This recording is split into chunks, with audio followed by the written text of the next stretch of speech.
প্রাথমিক নিয়োগ দুর্নীতি মামলায় কারামন্ত্রী চন্দ্রনাথ সিনহার বিরুদ্ধে ইডির চার্জশিটে চাঞ্চল্যকর অভিযোগ। ইডি তরফে এই চার্জশিটে দাবি করা হচ্ছে যে কারামন্ত্রীর দুটি ব্যাংক অ্যাকাউন্ট, বোলপুরের তার নিজের নামে দুটি ব্যাংক অ্যাকাউন্ট, সেই দুটি ব্যাংক অ্যাকাউন্টে প্রায় 1.5 কোটি টাকা নগদ টাকা জমা পড়েছে 2016 সাল থেকে 2021 সাল।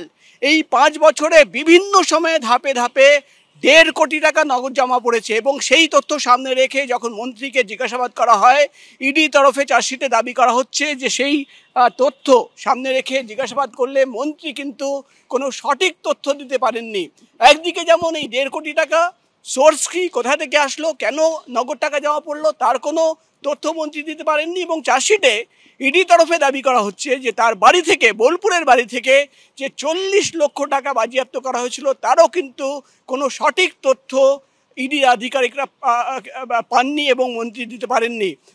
এবং কেন এই টাকা ইডি আধিকারিকরা মনে করছেন চাকরি বিক্রি করে যে টাকা এসেছিল সেই টাকা, ইডি তরফে চার্জশিটে দাবি করা হচ্ছে ঠিক সেই সময়, যে সময় এই সমস্ত টাকা জমা পড়ছে, ঠিক সেই সময় কিন্তু কুন্তল ঘোষের বাড়ি থেকে যে ডায়েরি পাওয়া গেছিল সেই ডায়েরিতে মন্ত্রী চন্দ্রনাথ সিনহার নাম এবং টাকার অঙ্ক লেখা রয়েছে।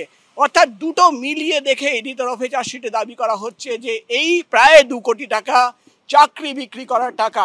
পাশাপাশি ইডি তরফে, যেটা ইডি সূত্রের খবর, রাজ্যপালকে কনসেন্ট পাওয়ার জন্য একটি চিঠি পাঠানো হয়েছে, এখনও সেই কনসেন্ট পাওয়া যায়নি। কনসেন্ট পেলে সেটা কিন্তু কোর্টে পেশ করা হবে। অর্থাৎ চন্দ্রনাথ সিনহা, মন্ত্রী চন্দ্রনাথ সিনহার বিরুদ্ধে যে চার্জশিট জমা পড়েছে সেখানে কিন্তু ইডি তরফে একাধিক তথ্য এবং ইডির তরফে দাবি করা হচ্ছে সেখানে কিন্তু একাধিক বয়ানের কপি রয়েছে, যেখানে মন্ত্রী চন্দ্রনাথ সিনহার সঙ্গে যে যোগ রয়েছে এই চাকরি বা দুর্নীতিতে তার তথ্যও কিন্তু রয়েছে।